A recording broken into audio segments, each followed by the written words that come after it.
الحمد لله رب العالمين.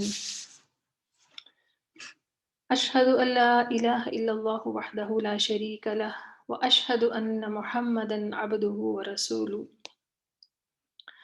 اللهم صل على محمد وعلى آل محمد كما صليت على إبراهيم وعلى آل إبراهيم إنك حميد مجيد. اللهم بارك على محمد وعلى آل محمد كما باركت على إبراهيم وعلى آل إبراهيم إنك حميد مجيد. رب اشرح لي صدري ويسر لي أمري واحلل عقدة من لساني يفقه قولي. رب زدني علما. اللهم فقهنا في الدين.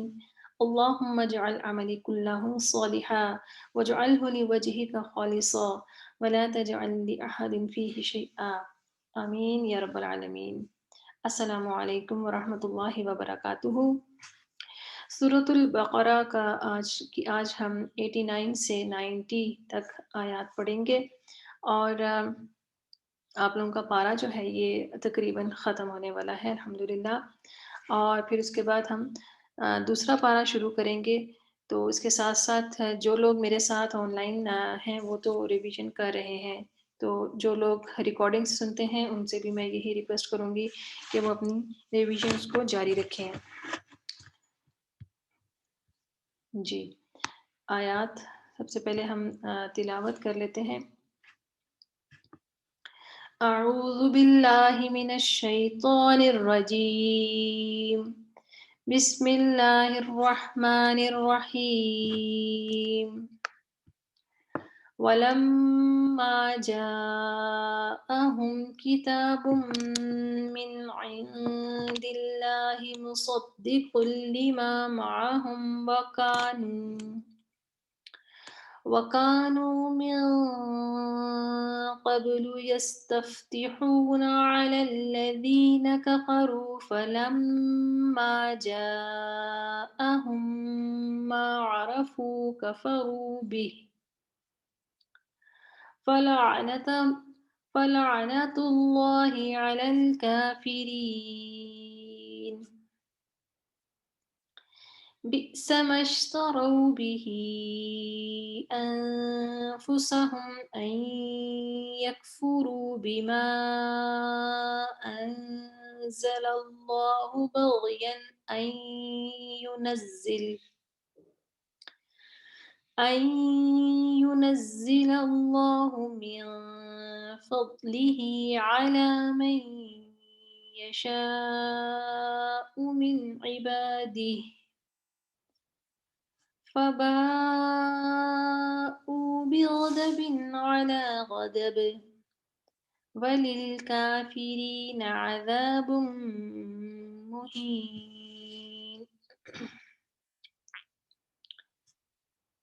جی، تو آیات آپ کے سامنے ہیں، ان کا ترجمہ دیکھ لیتے ہیں.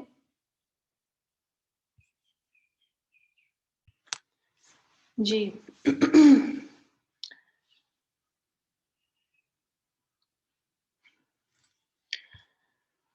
وَلَمَّا، اور جب، جاءہم، آ گئے، ان کے پاس، آئی ان کے پاس،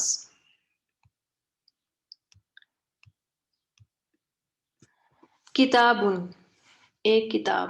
کتاب جو ہے یہ اسم نکرہ ہے، تنوین ہے اس کے اوپر. من عند اللہ، اللہ کی طرف سے. مصدق، تصدیق کرنے والی. لما، اس کی جو، معہم، ان کے پاس ہے، یعنی تورات. ٹھیک ہے. وکانو، حالانکہ تھے وہ، من قبل، اس سے پہلے، یستفتحون، وہ فتح مانگتے. اچھا، یہاں پر جو ہے آپ ہم لوگوں نے سورۃ الفاتحہ میں بھی پڑھا تھا ایاک نعبد و ایاک نستعین. تو اس میں بھی آپ لوگوں کو بتایا تھا کہ سین اور تا کا جو یہ مجموعہ ہے یہ مانگنا اور طلب کرنا اس طرح کے معنوں میں آتا ہے۔ تو یستفتحون، اب اس میں جو روٹ ہے نا وہ صرف ہے فا تا اور ہا، ٹھیک ہے، یہ روٹ ہے فتح، اور واو نون جو ہے یہ جمع کا ہے، یا جو ہے یہ مضارع کا ہے، تو بیچ میں یہ سین اور تا جو ہے یہ ایک باب کا ہے، جس باب کی خاصیت یہ ہے کہ اس باب کے وزن پر جب کوئی لفظ آتا ہے تو اس میں طلب کرنا مانگنا کا مفہوم جو ہوتا ہے وہ آ جاتا ہے، تو اس لیے یہاں پر اس کا ترجمہ جو ہے وہ یہ کیا جا رہا ہے کہ اس سے پہلے تھے وہ فتح مانگتے، ٹھیک ہے، یہ اس باب کی وجہ سے ہے۔ علی الذین، ان پر جنہوں نے کفروا، کفر کیا، فلما، تو جب جاءہم، آ گیا ان کے پاس، ما، جو، عرفو، یہ فعل ماضی ہے، عرفو، انہوں نے پہچان لیا، کفرو، انہوں نے کفر کیا، بھی، ساتھ اس کے، فلعنت اللہ، تو لعنت کی اللہ نے، علی الکافرین، کافروں پر، ٹھیک ہے۔ اچھا یہ آیت نمبر 89 ہے، یہ غلطی سے 88 لکھا گیا، اور یہ نیچے والی جو 90 ہے یہ بھی اس کو کریکٹ کر لیجئے گا۔ بئس ما، کتنا برا ہے جو، اشتروا، انہوں نے بیچ ڈالا، بھی، بدلے اس کے، انفسہم، اپنے نفسوں کو، ان کے، یکفرو، انہوں نے کفر کیا، بما، ساتھ اس کے جو، انزل، نازل کیا، اللہ، اللہ نے، باغین، ضد کی وجہ سے، بغاوت سے ہے نا، تو بغاوت میں بھی ضد شامل ہوتی ہے، باغین، ضد کی وجہ سے، ان کے، ینزل، نازل کرتا ہے، اللہ، اللہ، من فضلہ، اپنے فضل سے، علی من یشاء، اوپر جس کے وہ چاہتا ہے، من عبادہ، اپنے بندوں میں سے، فباؤ، تو وہ لوٹے، یہ پہلے بھی گزر چکا ہے جب ہم نے من و سلوہ کا جن آیات میں اس کا ذکر ہے نا، یہ وہاں پر بھی یہ حصہ گزر چکا ہے۔ فباؤ، تو وہ لوٹے، بغضب، ساتھ غضب کے، علی غضب، غضب پر، وللکافرین، اور کافروں کے لیے، عذاب، عذاب ہے، مہین، رسوا کن، اہانت امیز، ٹھیک ہے، یہ والے لفظ آتے ہیں اس کے لیے۔ یہ آیات ہیں جس میں بنی اسرائیل کی ایک خاص جو روش ہے اس کے بارے میں بتایا جا رہا ہے۔ جی، یہاں پر بھی بنی اسرائیل کے بارے میں ہمیں یہ بتایا جا رہا ہے کہ یہ لوگ جب ان کی کوئی آپس میں لڑائی ہوتی تھی تو یہ دوسرے فریق کو نبی کے، آنے والے نبی کے بارے میں اس کا نام لے کر اس کے بارے میں بتا کر دھمکاتے تھے، اور ان کو کہتے تھے کہ جب ہمارا نبی آ جائے گا تو ہم تم سے لڑیں گے اور تم پر فتح پا لیں گے، کیونکہ نبی کے ساتھ تو پھر جو لڑائی ہوتی ہے تو اس میں تو فتح ہے نا، تو یہ ان کو جو بھی فریق تھے ان سے جو لڑائی ہوتی تھی ان کو ڈراتے دھمکاتے تھے۔ تو جب نبی صلی اللہ علیہ وسلم آ گئے اور انہوں نے پہچان بھی لیا، کیونکہ واضح نشانیاں بار بار آپ پڑھ رہے ہیں قرآن کے اندر کے تورات میں واضح نشانیاں موجود تھیں، نہ صرف رسول اللہ صلی اللہ علیہ وسلم کی بلکہ صحابہ کے بارے میں بھی بتایا گیا ہوا تھا، تو انہوں نے پہچان لیا تھا، لیکن صرف اور صرف ضد کی وجہ سے انکار کیا۔ اہل مدینہ جو تھے ان کا واقعہ جب یہ ہوا ہے شب ابی طالب میں، اسے جب واپس ہوئے ہیں تقریباً 3 سال کے بعد، اور پھر خدیجہ رضی اللہ عنہا اور ابو طالب کی وفات ہوئی ہے، تو اس ٹائم پھر مکہ والے جو تھے یہ بہت زیادہ ہاسٹائل ہو گئے تھے، اور پھر رسول اللہ صلی اللہ علیہ وسلم نے طائف کا بھی جو ہے ارادہ کیا، تو وہاں پر بھی جو معاملہ ہوا وہ بھی ہم سب جانتے ہیں۔ تو اس کے بعد اہل مدینہ جو تھے ان کی طرف سے ایک وفد آیا، اور انہوں نے جو ہے اپنا جو ہے اسلام قبول کرنے کا جو ارادہ تھا وہ ظاہر کیا، اور پھر اس طرح ہی بیعت عقبہ اور بیعت عقبہ ثانی ہوئی، اور پھر اس کے بعد ہجرت مدینہ شروع ہو گئی، اور تھوڑا تھوڑا کر کے لوگوں نے وہاں پر جانا شروع کر دیا۔ رسول اللہ صلی اللہ علیہ وسلم اللہ تعالیٰ کے حکم کا انتظار کر رہے تھے، اور انہوں نے آپ صلی اللہ علیہ وسلم نے ابوبکر رضی اللہ عنہ کو بھی روک رکھا تھا۔ چنانچہ جیسے ہی حکم آیا اور پھر اجازت ملی تو ابوبکر رضی اللہ عنہ اور رسول اللہ صلی اللہ علیہ وسلم روانہ ہوئے، اور وہ سارا واقعہ آپ کو پتہ ہے۔ تو اہل مدینہ میں سے جو لوگ آئے تھے وہ کیونکہ یہود سے یہ باتیں سنتے رہتے تھے آخری نبی کی، تو جب ان کی ملاقات ہوئی رسول اللہ صلی اللہ علیہ وسلم سے، تو انہوں نے آپس میں کہا کہ معلوم ہوتا ہے یہ تو وہی نبی ہے جس کا یہود انتظار کر رہے ہیں، تو چلو ہم پہلے اسلام قبول کر لیتے تاکہ ہم ان کے اوپر غلبہ پا لیں، یہ نہ ہو کہ وہ دیکھ لیں اور وہ پہچان لیں۔ تو وہ چیز جو تھی نا وہ بھی معاون ثابت ہوئی ان کے لیے، کہ وہ جو ان کو پتا تھا، ان کو سنتے رہتے تھے، تو وہ ایک چیز سے باخبر ہو گئے تھے کچھ حد تک۔ بنی اسرائیل نے کیا کیا؟ بنی اسرائیل کو پہلے بھی ہم نے پڑھا ہے کہ خلافت ان کو ملی تو اللہ تعالیٰ کا فضل تھا، اور خلافت فضل ہے اللہ تعالیٰ کا جو دیا گیا، اور نبوت ان کے اندر ہی رہی۔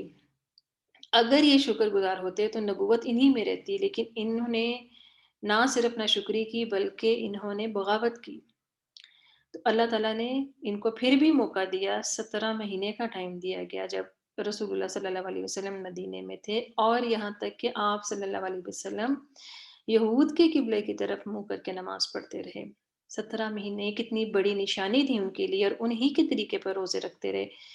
پھر بعد میں 17 مہینوں کے بعد پھر آپ دوسرے پارے میں پڑھیں گے کہ اللہ تعالیٰ نے حکم دے دیا کہ قبلہ اب جو ہے بیت المقدس جو ہے وہاں سے قبلہ پھر بدل کے بیت اللہ کو کر دیا گیا، اور یہ یہود اس کو بالکل واضح طور پہ جانتے تھے کہ قبلہ کا چینج ہونا سے مراد کیا ہے، کہ خلافت چلی گئی، خلافت بدل گئی، اب خلافت ان کے پاس نہیں رہی، اب خلافت امت مسلمہ کے پاس آ گئی۔ تو سودا انہوں نے کس چیز کا کیا؟ سودا انہوں نے اپنے نفسوں کا کیا، اور اس کے بدلے کیا خریدا انہوں نے؟ کفر خرید لیا، بغاوت خرید لی۔ اور اوور آل ہسٹری کے اندر بھی ہم یہی دیکھتے رہے ہیں کہ اوور آل جتنی بھی تاریخ آپ دیکھیں، یہود کی فتنے فساد اور بغاوت اور پروپیگنڈے رسول اللہ صلی اللہ علیہ وسلم کی زندگی میں بھی کرتے رہے، منفی پروپیگنڈے، زہر بھی دیا، جادو بھی کیا، مارنے کی بھی کوشش کی، تو یہ ساری چیزیں ان کے ساتھ یہ چلتی رہیں اور ابھی تک جاری ہیں۔ رسول اللہ صلی اللہ علیہ وسلم کا سامنا 3 طرح کے لوگوں سے تھا۔ ایک تو لوگ تھے جو مشرکین مکہ، جو کہ اپنے آپ کو بڑے وڈیرے اور چودھری مطلب ہوتا ہے نا ایک بڑا وہ سمجھتے تھے، اور دوسرا جو طبقہ تھا وہ تھا یہود، جو اپنے آپ کو اہل علم سمجھتے تھے، سمجھدار اور بڑے جو تھے اعلیٰ ذہن کے مالک سمجھتے تھے۔ تیسرا جو طبقہ تھا وہ نصارہ کا تھا، جو کہ اپنے آپ کو مذہب کے ٹھیکیدار سمجھتے تھے، یعنی کہ روحانیت اور رہبانیت کی وجہ سے وہ اپنے آپ کو ایک اور ہی چیز کا جو تھا نا امین، روحانیت کا امین سمجھتے تھے۔ تو یہ 3 بیسیکلی کیٹیگریز تھیں جن سے مقابلہ تھا۔ اور آپ اگر آج کی دیکھیں سوسائٹی کو، تو اہل ایمان کو انہی طرح کے لوگوں سے مقابلہ ہے آج بھی۔ نام بدل گئے ہیں، طریقہ کار بدل گئے، لیکن بیسک چیز یہی ہے۔ اہل کتاب جو تھے یہ پڑھے لکھے تو تھے، لیکن اور مشرکین مکہ جو تھے وہ جاہل تھے، لیکن کردار میں مشرکین مکہ جو تھے وہ اہل کتاب سے بہت بہتر تھے۔ اللہ تعالیٰ نے عربز کی کچھ خصوصیات کی وجہ سے ہی رسول اللہ صلی اللہ علیہ وسلم کو چنا تھا، ان کے لیے ان میں نبوت بھیجی تھی۔ تو تعلیم جو ہے اس کو کردار سازی کے لیے استعمال کرنا چاہیے۔ آج کی دنیا میں بھی عجیب معاملہ ہو گیا ہے کہ تعلیم بہت پڑھے لکھے لوگ، بہت تعلیم یافتہ لوگ بھی، جن سے یہ توقع رکھنی چاہیے کہ وہ اعلیٰ کردار کے مالک ہوں گے، لیکن وہاں پر کردار نہیں ملتا۔ انتہائی پڑھے لکھے لوگ اخلاق اور کردار سے گری ہوئی حرکتیں کرتے ہیں۔ محض کاغذ کے ٹکڑے جو ڈگریوں کی صورت میں ہیں، ان کا حاصل کر لینا اس بات کی نشانی تو نہیں ہے کہ کردار سازی بھی ہوئی ہے، کردار میں بھی پختگی آئی ہے۔ تو یہ چیز بہت زیادہ کامن ہے۔ تو رسول اللہ صلی اللہ علیہ وسلم نے ان تینوں کو غلط قرار دیا، جس سے بنیادیں ہل گئی تھی سوسائٹی کی۔ ایک چیز ہمیشہ یاد رکھیے کہ جو صالح ہوتا ہے، صالح کا مطلب ہے جو نیک انسان ہے نا، صالح اپنی ذات میں صالح جو ہے اس کو سب پسند کرتے ہیں، لیکن جو مصلح ہوتا ہے، مصلح کیا ہے اب آپ کو تھوڑا بہت پتہ بھی چل گیا ہے، مصلح میم بھی لگ رہا ہے شروع میں، اور پھر لام کے نیچے زیر، یعنی کہ جو سیکنڈ لاسٹ لیٹر ہے اس کے نیچے زیر آ رہی ہے، اصلاح کرنے والا۔ تو اصلاح کرنے والا جو ہوتا ہے اس کو پسند نہیں کیا جاتا، ٹھیک ہے؟ یہ ایک اوور آل ایک جو ہے ٹرینڈ ہے۔ تو رسول اللہ صلی اللہ علیہ وسلم کا کردار ہم جب پڑھتے ہیں کہ سوسائٹی میں کیسی آپ صلی اللہ علیہ وسلم سے بہتر کس کا کردار ہو سکتا ہے، تو آپ صلی اللہ علیہ وسلم نبوت سے پہلے کتنے زیادہ سوسائٹی میں عزت اور قدر کی نگاہ سے دیکھے جاتے تھے کہ صادق اور امین کا لقب آپ صلی اللہ علیہ وسلم کو دیا ہوا تھا، لیکن آپ صلی اللہ علیہ وسلم نے جب تبلیغ شروع کی، جب آپ مصلح بنے، تو وہی لوگ جو آپ کی قدر کرتے تھے وہ آپ کے جانی دشمن بن گئے۔ تو آج کی دنیا میں بھی جو لوگ رسول اللہ صلی اللہ علیہ وسلم کی سنت پر عمل کرتے ہوئے دین کا پیغام آگے پہنچاتے ہیں، تو یہ سارے معاملات ان کے بھی ساتھ ہیں، آپ کے اپنے ہی پہلے آپ کے خلاف ہو جاتے ہیں۔ تو ایسی صورت میں قرآن اور رسول اللہ صلی اللہ علیہ وسلم کی ذات ہی بہترین رہنمائی ہے۔ تو رسول اللہ اور رسول کے آگے کوئی چودراہٹ، عقل اور سیاست اور مذہب نہیں چلتا، بس سر کو جھکا دینا ہے۔ وڈیرہ شاہی، عقلی دلائل، ریشنلزم، مذہبی دلائل، عشق رسول کے دربار لگائے جاتے ہیں، یہ ساری کی ساری چیزیں آج آپ کو نظر آتی ہیں، اور ہم یہ نہیں کہتے کہ ہمیں نان مسلم سوسائٹی میں نظر آتی ہیں، وہ تو ایک واضح جو ہے اپوزیشن ہے جو کہ سامنے نظر آ رہی ہے، لیکن ہماری اپنی ہی بھیڑوں میں جو ہیں وہ کالی بھیڑیں بھی شامل ہیں، ہماری اپنے ہی لوگوں میں، یہ ہمارے اپنی ہی سوسائٹی میں ایسے طبقات ہیں کہ جن کے بارے میں ہم لوگ بھی کنفیوز ہو جاتے ہیں کہ ہم ان کو کیا کہیں۔ تو یہ سب بھی بت ہیں۔ آج کے دور میں جو مشرکین مکہ اور یہود و نصارہ کی تھی، وہی آج امت مسلمہ کی ہے۔ آپ صلی اللہ علیہ وسلم کے دور میں جو مشرکین مکہ اور یہود و نصارہ کی جو پوزیشن تھی، وہ آج امت مسلمہ کی ہے۔ تو اللہ تعالیٰ اور اللہ کے رسول کے آگے سر جھکانا، سر تسلیم ہم کرنا ہی جو ہے وہ ضرورت ہے، اور لمبی بحثوں اور بے بنیاد باتوں میں نہیں پڑنا چاہیے، جن کا عقیدے سے، جن کا کوئی عمل سے کوئی تعلق ہی نہ ہو، وہ خواہ خواہ کی بحثیں ہی ہوتی ہیں۔ تو الحمدللہ آج جو ہے ایک کورس شروع کیا ہے میں نے، کتاب توحید کا کورس ہے، اور ابھی وہ ہم اپنی فرینڈس کے درمیان ہی وہ شروع کیا ہے، اور میں سوچ رہی تھی کہ وہ مکمل ہوگا تو انشاءاللہ تعالیٰ آپ لوگوں کو بھی دعوت دوں گی۔ اور عقیدہ توحید جو ہے، اس کے بارے میں اس کو مکمل طور پر جاننا بہت زیادہ ضروری ہے، کیونکہ حدیث میں آتا ہے نا، تھوڑی سی روایت بے شک اس کی ضعیف ہے، لیکن آتا ہے نا کہ یہ آخری دور کی نشانی ہے کہ شرک جو ہے وہ، مفہوم میں آپ کو بتا رہی ہوں کس طرح پھیل جائے گا، جیسے اندھیری رات میں کالے پتھر کے اوپر کالی چونٹی، تو وہ نظر بھی نہیں آئے گی، تو وہ پتہ ہی نہیں چلے گا کس طرح شرک جو ہے وہ ہماری اندر شامل ہو گیا، کہ صبح کوئی انسان مومن ہوگا اور رات کو کافر ہوگا، یا رات کو مومن ہوگا تو صبح کافر ہوگا۔ تو ان چیزوں میں بہت احتیاط کی ضرورت ہے۔ بہت سارے الفاظ ہم زبان سے ایسے نکال دیتے ہیں کہ ہمیں معلوم بھی نہیں ہوتا کہ یہ شرک کے دائرے میں جا رہے ہیں۔ تو الحمدللہ اللہ تعالیٰ نے موقع دیا تو ضرور آپ لوگوں کو بھی اس کتاب سے مستفید ہونے کے لیے دعوت دی جائے گی۔ تو آج کا لیسن جو ہے آپ کا یہاں پر مکمل ہوتا ہے انشاءاللہ تعالیٰ۔ جلد آپ کا پہلا پارہ بھی مکمل ہو جائے گا، اور ساتھ ساتھ ریویژن رکھیں گے. دوسرے پارے میں ہم اس کو کوشش کریں گے کہ مکمل کریں. رمضان سے پہلے میری کوشش ہے کہ آپ کا دوسرا پارہ مکمل ہو جائے. تو دیکھتے ہیں اللہ تعالیٰ نے اگر مدد کی تو انشاءاللہ تعالیٰ یہ بھی ہو جائے گا. جی